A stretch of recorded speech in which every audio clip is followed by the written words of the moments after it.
Hello, I'm Toycam, welcome back to our second channel geography video. This is a series where I talk about geography and the world and stuff. And today I wanted to do a little bit of a special to talk about some really important news which has come up regarding the Soviet Union, or perhaps regarding the Soviet reunion, you could say, because basically a really interesting quote has come out from the Belarusian president. It's been covered in a lot of news outlets because he basically invited Russia to annex them. That's right, Belarus, a former, Soviet republic, one of the countries which used to exist in the Soviet Union back in the day, has basically implied that maybe Russia and Belarus will reunite, and this raises all of the big interesting topics of like, will the Soviet Union ever come back as its full glory? Currently it's 16 separate independent countries, and the answer to that question is obviously like a no, but it's more of like a no of an asterisk attached. Like, no, but also kind of sorta, and that's what I wanted to talk about in today's video, because there's a lot of interesting history here that you can see as you dive into it, that you don't just see with the surface level quote. The quote is super interesting. The responses from Putin, Russia, on this same matter have been also super fascinating, and it raised a whole interesting debate about like, so what does it mean to be a country, and will Russia unite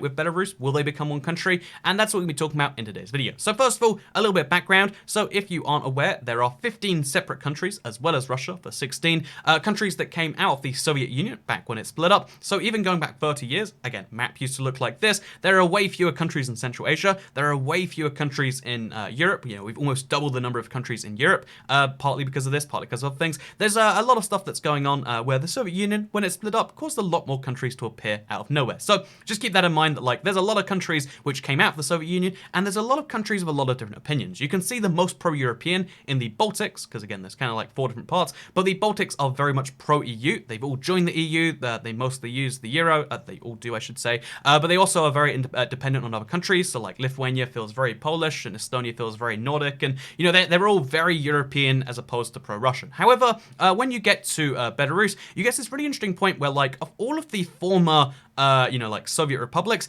they've always maintained the closest ties with Russia. And part of that is because in 1994, they elected the president, Lukashenko, and even though that was in 1994, he's been president ever since. The only president the country has ever had has been this guy right here, and although he is democratically elected, it should be clarified, according to international democracy indexes, they're ranked very low on that. There's no international observation.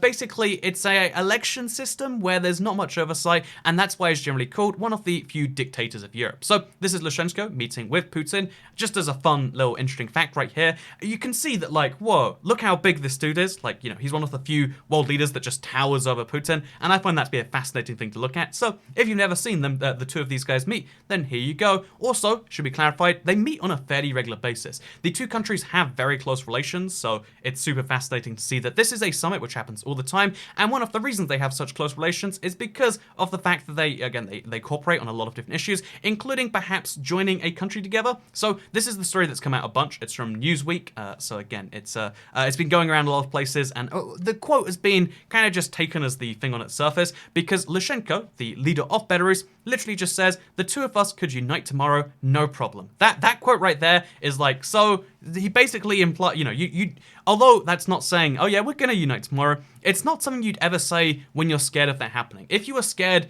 that, I don't know, like Germany was gonna take over, Luxembourg wouldn't be like, Germany could take us over tomorrow and I don't think it'd be a problem. You'd be like, no, this is bad, someone help us. You'd be crying out for help. You wouldn't say, the two of us could unite tomorrow, no problem. We're ready to unite and consolidate our efforts, states and peoples as far as we're ready.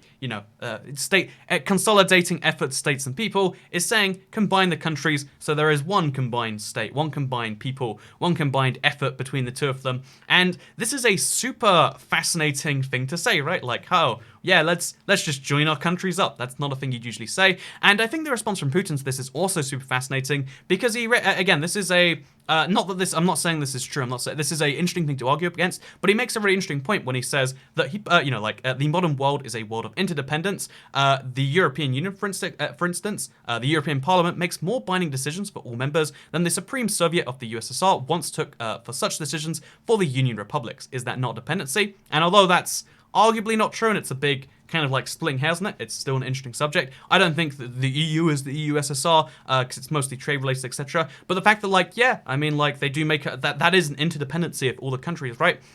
Putin also suggested that US military deployments in Europe have undermined nation sovereignty there. Do you think someone from European countries wants US medium-range missiles to appear in Europe? No one wants that, but they keep quiet. Where is their sovereignty? Apparently believe the ultimate general calculation that they are interested in such an organization in which they have invested part of their sovereignty. The truth is in the modern world, there is no such thing as a fully independent country. There are countries which, suffer small parts, give away small parts to organizations like the UN, to organizations like perhaps NATO, to organizations, even just like trade deals. You're making a small sacrifice here for a small sacrifice there for the benefit of both of you. And the truth is that if you're a smaller country with a much bigger country near you, you kind of exist at their whims at all times to some extent. And yeah, this is an interesting comment by itself. It's used as a way to, obviously he's saying it as a way to undermine Europe and to undermine other countries that are against him, but it's still a super fascinating thing by itself. However, you might be like, okay, so basically, the Belarusian president said they're going to join with Russia, and Russia said, yeah, I mean, every country's kind of interdependent, so why not just join up? Again, it's also his justification for that. You might be like, so that's going to happen, right? And the reason it's not going to is because this is something that Lukashenko has said pretty much the entire time he's been in power. One of the easy, kind of sells, especially as a strongman kind of dictator, is to, one of the easiest sells is to be like, you know how the past was so much better? Do you know how this thing is so great? And then point at that. And one of the easiest ways, if you're in a former USSR country, is to point at the greatness that used to be there. Again, in a lot of countries, that wouldn't fly. In the Baltics in particular, in a lot of countries, that's not a good sell. But in Belarus, it's one of his strong points of like, look, we cooperate so strongly with Russia. They're in a customs union. They're in a lot of these same agreements with Russia as EU countries are in together. There isn't actually a sovereignty pooling right now, but it is like, oh yeah, you want to cross from Belarus to Russia? Pretty easy for the most part. You want to, trade goods? It's actually pretty easy. There's like a Russia equivalent of the EEA, which is just Belarus, Kazakhstan, and Russia, where they all actually, Belarus, yeah, the three countries kind of getting along. There's a lot of, entities like that where they do pull their sovereignty, if you will, pull their trading and pull those sorts of things. So why is it that I do not think that this is actually them coming together as countries? You might be like, well, I mean, you can look at all this analysis, but he literally said it. We have quotes from the president, but I also have a quote from the president where he says right here that Belarus's president has rubbished speculation of potential unification of his country with Russia amid fears in Minsk that Moscow wants greater control over its western neighbor. Relations between the two allies, which share a Soviet legacy and deep ethnic ties, have soured in the past month over a decision by Moscow that will raise energy prices in Belarus. And he makes a bunch of stuff saying, today there is much talk about the unification of the two countries. I believe these questions are exceedingly stupid and far-fetched for the purpose of discussion in our society. And that's, again, directly from him. He says that directly. Myself and the president of Russia have decided in no uncertain terms that there is no such item, unification, on the agenda today. So, okay, so he said the exact opposite, but this was the older quote. I'll admit this is from the FT, but when I say it's the older quote, I mean this came from January of 2019. So it's a month ago. Basically, the interesting thing you'll see when you look into this is Belarus, the president of Belarus will make a whole bunch of different comments saying like, yeah, we're going to join, the USSR was great, and, we're going to try and bring back that glory. Russia, you want to annex us? We're going to join together like two states. But at the same time, he makes a bunch of comments like this. If you go back into the past, you'll see comments both ways. You'll see comments saying that's the best thing. You'll see comments saying they want to be independent. And this is something that seems bizarre on the surface. Like, so is he just a crazy man? Is the president of Belarus just not sure what he wants and is changing his mind like a woman who's not sure if she wants to go on the third date and then she goes, but then she criticizes you and punches you and takes your wallet? Like, what's the deal with Belarus? And the simple answer to this one is that the leader of Belarus is, again, functionally a dictator. I think it's not quite a fair term, but it also kind of is here. He's functionally a dictator, and it means that because of that, he needs to keep himself in power, and one of the key ways to do that seems to always be to flip-flop between the different powers. Belarus is the least European-friendly of all the, the countries, EU-friendly, I should say,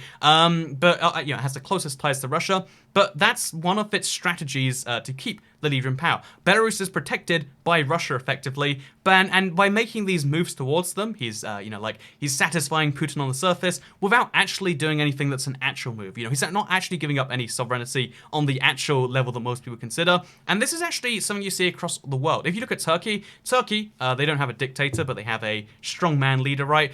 Their leader makes lots of comments about, oh, I'm really pro-EU, I hate the EU, I don't want to join. We're going to join in the next 10 years. Actually, I hate the EU, we're suspending our application. They do the exact same thing there. Oh, Russia's great, and also I'm not going to trade with Russia. But they can have our weapons, but also not. Making decisions on a case-by-case basis, making huge, sweeping generalizations in foreign policy that seems confusing. Turkey to the US as well, Turkey to NATO, Turkey to any log organization. There seems to be a lot of back and forth, to the international world as a whole. And this is something pretty much every strong man seems to do, every dictator. You see it in North Korea. They flip back and forth like, so are they trying to be friends of the US or are they not? Are they trying to be friends of South Korea? Have they fixed that or not? The simple answer seems to be, for whatever reason, the biggest one seems to be that flipping back and forth gives them the ability to, suggest to the world both things.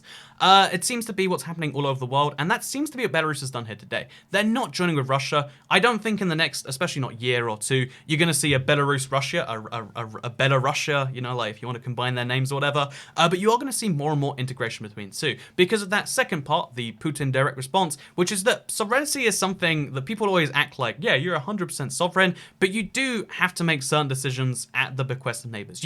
If you aren't friendly to the countries around you, best case scenario, you lose some trade, you lose some, some standing in the world. Worst case scenario, you get invaded. Look at Cyprus, for example, which still has that huge issue because of, small country with a much bigger country with some issues with it to the north. You can see this happening all over the world, and it's a fascinating example. So, is the USSR getting back together? USSR getting back together? No, but also sort of maybe. So, everyone who looks into this will tell you that, like, oh yeah, every single former Soviet republic, with Belarus being that weird maybe exception, really does not want to get the USSR back together. Every one of them is like pro-Europe or pro-whatever. But the interesting thing is that really, I would say there's 4 groupings of Soviet countries, and there's a lot of like misleading stuff. Again, so I recently spoke to a Ukrainian who was in LA, and he told me a lot of stuff about getting he was like, I really want the USSR back together. He wasn't an ethnic Russian, he lived from Western Ukraine, but it was like, yeah, now that's something that Putin wants, and it's something I think would be good for Ukraine. And I was like, this is not an opinion that I've heard about. It's often like stated that like Ukraine is like so pro, West. Like it's a matter of time till they join the EU. But the truth is, the country is so heavily split between